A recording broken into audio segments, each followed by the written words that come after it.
Hey everybody, how you doing? This is William. This is Bushido Gamer. Game with honor, game with passion. So, how you guys doing today? Thanks again for joining us on another one of our videos. Today we are going to review Harry Potter Hogwarts Battle, the cooperative deck building game. So, we got it set up right here. So this game is pretty good. It's a 4-player game. You can put the 4 players, and you take on the hero of Harry Potter. So you have Neville Longbottom, you have Harry Potter, Hermione Granger, and you have Ron Weasley. So these are your heroes you can work with. Each one, as you start off, they don't really have any special abilities, but as you keep going into different games, you gain new little special attacks, and it's like they're growing up. And it really does kind of take place with take place alongside all 7 of the Harry Potter films. So as you go on, as you get into one of the later games, you get the Wizards Cup thing, and then you get new cards and stuff. And it's really cool because each new game that you play, this game comes with 7 games inside. So it has game 1, 2, 3, 4, 5, 6, and 7. Each one gets a little bit more complex, a little bit more difficult, a little bit more hard, a little bit more challenging, and takes a little bit longer to play for each one as well too. So my friends and I, we played it several times. We've gotten up to about I think we finished game 5, and now we're about to move on to game 6. And then after we finish game 7, you have the expansion, the Hogwarts Battle expansion here, which actually has, I believe, about 4 or 5 more games, more boxes to add to this game, to add a lot more abilities and stuff too. So it's a cool game. So let's go through the setup real quick, and then we're going to kind of talk a little bit more about the game. The way the setup works, you start off, and if you haven't played it before, you haven't started playing it, you want to start off with game 1. So each game, each one of the game boxes actually has everything you need for that game 1, or for that particular game. And then as you go to game 2, it'll tell you what to replace and what not to replace. And here's a real cool thing with the instruction booklet. So this right here is the instruction booklet. And it's pretty much cut and dry. It gives you an idea of the game board, where everything is played. It lays out how the layout is for the game and everything. So it's pretty cool. But this is what I like about the rule book. In the back of the rule book, there's these little card slots, or little slots, and in these slots, in each one of the game boxes, there is a small rule book for that particular game. So let's say, for example, this is the one for game 2.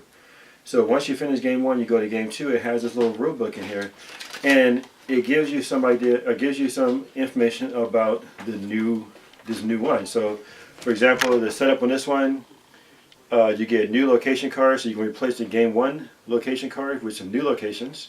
The locations are these little areas that you have to protect, and the villains are trying to take over. And then you get some additional dark art cards that you add to game 1. So now you have the game 1 dark arts along with game 2 dark arts. And the dark arts are these cards right here. At the beginning of each player's turn, or at the beginning of the round for each player, you reveal the top of the dark arts card, and you do what it says. And these are negative effects that will affect the players, either the active player or all the players. Then you take the game 1 villains and you add the game 1 villains to the game 2 villains. So it means that as you go higher and higher, you have more villains that you're going to have to beat.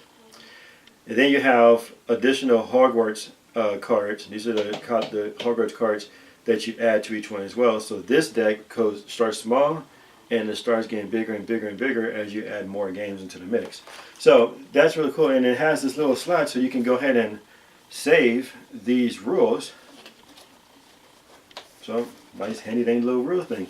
So that way, if you're saying, okay, you know what, we finished off on game 5, here's the rules of game 5, you can bring those on, you can see what you need to put on here, what you don't, and then you get to go. Okay?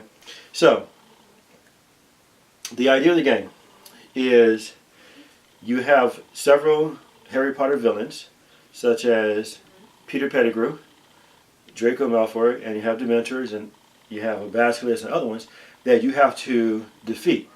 Now the way you defeat them is through your cards. Now it is a deck builder, so you start off with a specific deck. each one of the characters has their own starting deck. So Harry Potter has his, Hermione has hers, Ron has hers, and Neville has his own. You start with your deck, you shuffle it, you put the cards here, and you're going to draw 5 cards. Okay, this is your starting hand. At the end of each turn, you're going to go ahead and draw 5 more cards at the end of each turn. So whatever you have in your hand, you dump it and you draw 5 new cards. Okay, so you're always starting off with a minimum of 5 cards. Sometimes you might start with an additional card because you might play a card where it says for all players to draw a card. So therefore you start your turn off and you got 6 cards or 7 cards, something like that. Okay, so you draw your 5 cards, and each one is like little spells, like the Alohomora, which gains you 1 coin. So there's one of the tokens here. So during your turn, the way it works, you play a turn.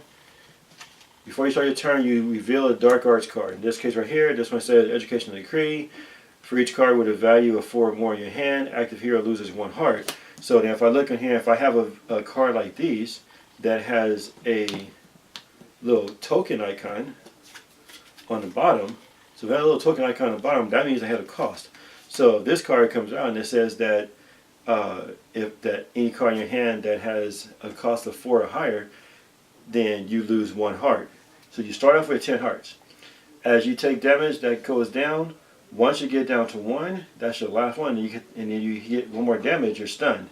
When you're stunned, you have to discard half of your hand. Okay, half of your hand you got to discard. So if you have 5 cards, you discard 2 cards, run it down, and then you finish your turn. During that turn that you're stunned, you cannot gain or lose any life points during that turn. And at the end of your turn, you go ahead and reset your life points back to 10, and you continue going. Okay. So you reveal a Dark Arts card, you play a Dark Arts, and then you play all the villains' effects, or all of their own effects. So for example, this first one, Peter Pettigrew, active hero reveals the top card of his or her deck. If it has a value of 1 or more coins, discard it and add 1 skull to the location. So these little skulls right here, I know you can't see it on the thing, but these little skulls, they're actually pretty cool. They're like pewter, like heavy, I'm not sure. But these little skulls, if it says add 1 to the location, you put 1 on the location. When the location fills up all the skulls, that means the villains have taken over that location. You lose that location, it gets discarded, and then you have a second location. Now typically you have about 3 locations that you have to protect. If you fail to protect them and you lose all 3 locations before you defeat all the villains, then the game is over. You lose. Villains win. You reset the board and you start over again. Now, even the rules, it says that you do not that you must defeat the villains before you can go to the next game. If you lose, let's say on game 5 and you lose, then you cannot go to game 6 because you lost. You should go back and reset game 5 again. Okay, so you take your 5 cards from your hand, and they say, okay, these are all Alohomora. So I spin these cards. I get 5 coins. So we get 5 coins. 1, 2, 3, 4, 5. And there's a spot on here for coins and a spot for lightning bolts. The lightning bolts is how you do damage to your to the villains. So I get my 5 cards. Oh, dropped one. I get my 5 coins, and I look on here and see what I can buy. So this one has 2, this 4, 2, 6, 5, and 5. So I'm going to go ahead and you can buy however many you want as long as you have coins for it. So I'm going to spend 4, and I'm going to buy these 2 right here. One is they're both items that will be helping out later on. As soon as you buy them, they go to your discard. Anything that you purchased, when you clear up that spot, then you reveal another card from the deck in that spot, and you keep going. Okay. If you're in the last one, which I haven't seen it happen yet, but if you end up taking over the last one, then you're out of cards to pick from, and then you guys just don't get any more new cards there. Now, at the end of your turn, you're going to go ahead and draw 5 more cards. And if you have any coins or lightning bolts left over that you haven't used, they get wasted, so they go away. You don't get to keep them. Then it goes to the next person's turn. Next person's turn, go ahead and reveal a Dark Arts card. Do the action what it says. This one says all heroes lose 1 heart. plus add 1 to the location. So, because we added 1 to the location, we have Draco Malfoy out. Each time a skull is added to the location, then an active hero loses another 2. So if we use the players like this one will come out, I lose 1 heart, we add a skull to the location. Because we add a skull to the location, Draco Malfoy comes out, then I lose 2 more hearts because of his effect. And then the active hero loses 2 hearts because of Dementor as a villain. I lose 2 more hearts here. Now, don't get scared. This setup right here is at the game 5 level. You see how quick I'm at, in that one turn, I'm at 5 hearts. I've already lost half my life just because of these 2. And when I go ahead and, let's say if I shuffle the deck, but I'm not going to really shuffle it, I'm going to make it to where I want to make this other guy's effect active. So let's say I shuffle my deck was shuffled already, I have my deck right here, and then active hero reveals the top card of his or her deck. So then what happens? I reveal the top card, it has a casting cost of 2, or it has a cost of 2. His effect says if it has 1 or more, I have to discard it, so it goes away, first of all. Second thing is I add another skull to the location. So I add another skull to the location, Draco Malfoy's effect is always there, as long as he's out. So anytime, no matter how many times during one turn that the skull gets hit on there, the active hero is going to lose 2 more hearts. I just lost 2 more, I'm at 3. Okay? Then, after the villains have their turn, then I take my turn. So I go my turn, I say, okay, you know, yeah, this is some crappy stuff. Alright, so I say that I'm going to do a Lohamora. That's going to give me a coin. That's 2 coins. That's 3 coins. So I'm going to get 3 coins from those. This is discard, so I'm not going to play that. This one, it gives me a choice of the Mandrake. I can either gain a lightning bolt to do damage to one of the villains, or I can gain 2 hearts. Just because I want to get the lightning bolt and show you what happens with them, I'm going to get the lightning bolt. And then this right here, I'm going to get 1 more lightning bolt. Alright, so those are all the cards I had in my hand. I played everything. It's always a good idea to just play everything as much as you can, and just because you're going to have to waste it in a way. So I got 3. I can't really buy much, so I'm going to use them to buy this one here. And that costs 2. Put a new one in its place. This goes away. And 1, 2, 3, 4, 5. 1, 2, 3, 4, 5. So now I have a new hand. And what I'm going to do, I'm going to take these lightning bolts, and you can spread them out to any number of villains you have in play, for the most part. There is a card that actually tells you that you can only, it's a Dark Arts card where it tells you that you can only do 1 point of damage to each villain. You can't do more than 1. So then if I have 4, I waste 1, I could do 1 to each one. Okay? So when you start off the game, in game 1, you only have 1 villain. Later on you have 2, and then later on in the game you're working with 3 villains. When you get to around, I think game 5, either game 4 or game 5, you actually add Lord Voldemort into the game. And at this point, if he's the last villain left, and you have 3 other ones, you actually now have 4 villains, and you cannot apply any damage to Lord Voldemort until all the other villains have been defeated. Once they have all been defeated, then you can move him in play and start doing damage to him. And if you defeat him, his reward is that everybody wins. So, speaking of the rewards, each villain has what they do and what happens if you defeat them. Like for example, the Dementor. If you defeat it, all heroes gain 2, plus you remove 1 skull from the location as well too. Draco Malfoy, you defeat him, you get to remove 1 from the location. This one, Peter Pettigrew, if you defeat him, all heroes may search their discard pile for any spell and put it in their hand, and you move a skull from the location. So you get some good bonuses if you actually defeat the villains. And like I said, it is cooperative, which means you guys are not playing against each other, you guys are playing together. And your goal is to win. So it is encouraged that you help each other out, unless you want to be a jerk. That's completely up to you. But it is encouraged that you help each other out. Play off each other's hands and strengths, in order to defeat the enemies. You can go with any kind of strategy you like. I've seen people do multiple strategies, and when we play it, someone say, okay, you know what? I'm going to focus on using my player's ability to be able to heal. So I'm going to pick up as many heal cards as I can so we can start healing each other. And then you guys work on which enemy first, because hit the Dementor first because that's immediate damage. Or let's take care of Peter Pettigrew because that's a potential, especially when you start getting more cards in your hand. Whatever it might be, you guys decide what kind of strategy you want. So, all in all, I mean, it's a cool game. It's really fun.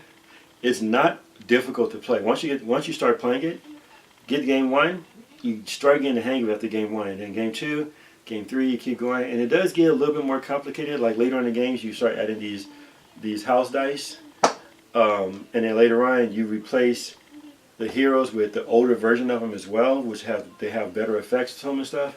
And you start getting a lot more villains you got to defeat. So it does get kind of crazy, but it's a fun game to play.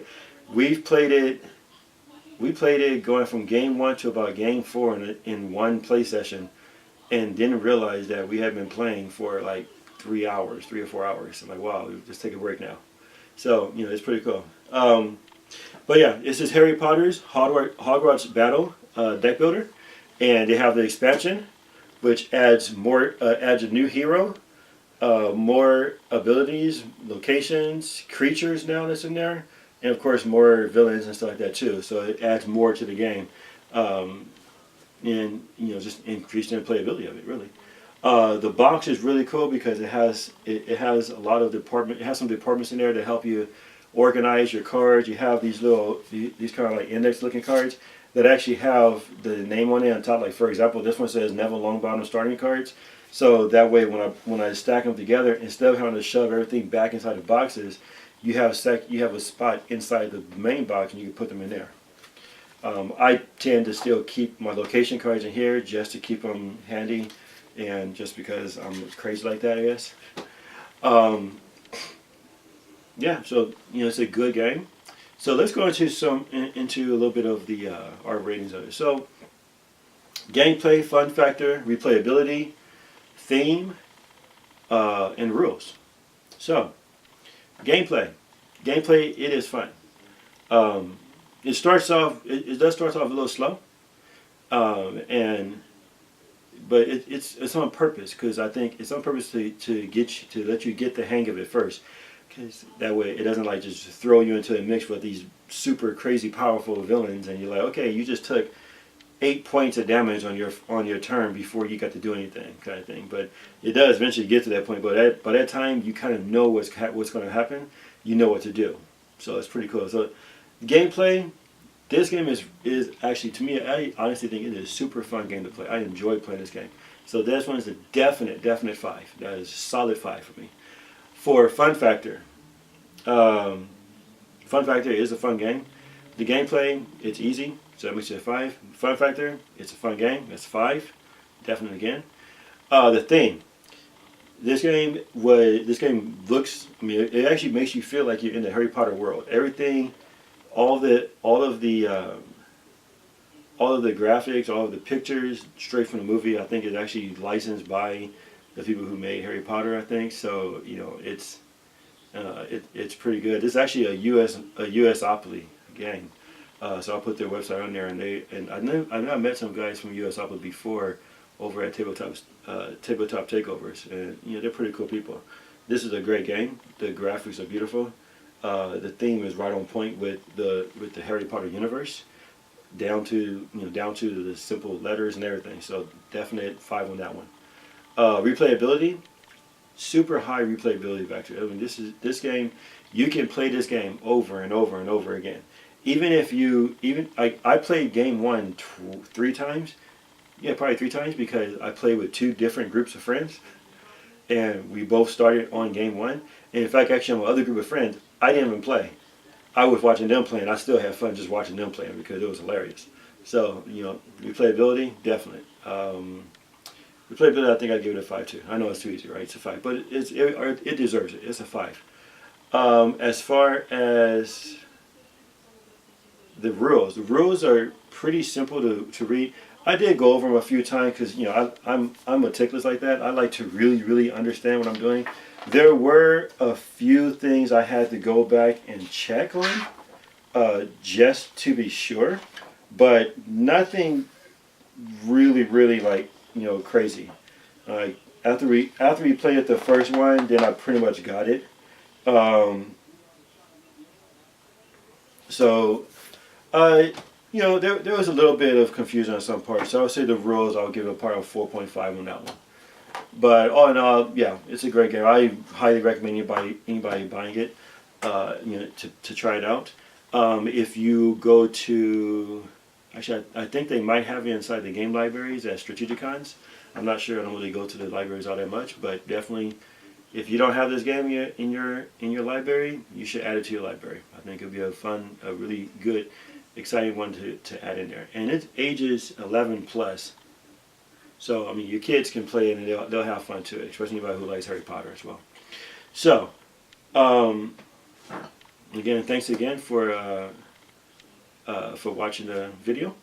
I know we don't have a live stream just yet. I am working on it. I was thinking about doing a Patreon, but I'm not sure how that was going to go over. So, I'm just going to see if I can just save the money up myself and pick up a webcam pretty soon, and then we can do live streams. I'm not going to do them on Wednesday. out of respect for my friend Unfiltered Gamer. I know he does his on Wednesday, so I'll probably do mine on Thursday or something like that because I don't know anybody else. The other thing is also we will have a blog up pretty soon to where we can go ahead and we'll start putting a little bit more in-depth reviews from the videos into the blog with more pictures and so forth as well. So I'm working on that. I'll hopefully have it up by next week. And I'll just keep working as I can. I got day jobs too. But anyway, so we have one more game that we're going to do for our deck building series. That game is called 3012. It's a game I picked up just recently at a convention. We are still doing some playthroughs of it to try to get a good grasp of it. And then after that, we're going to move on to another genre of games, starting off with Eternal Kings, which is kind of like a chessboard type of game. So we're going to show that game out probably in a couple weeks. Yeah, so as always, thanks again.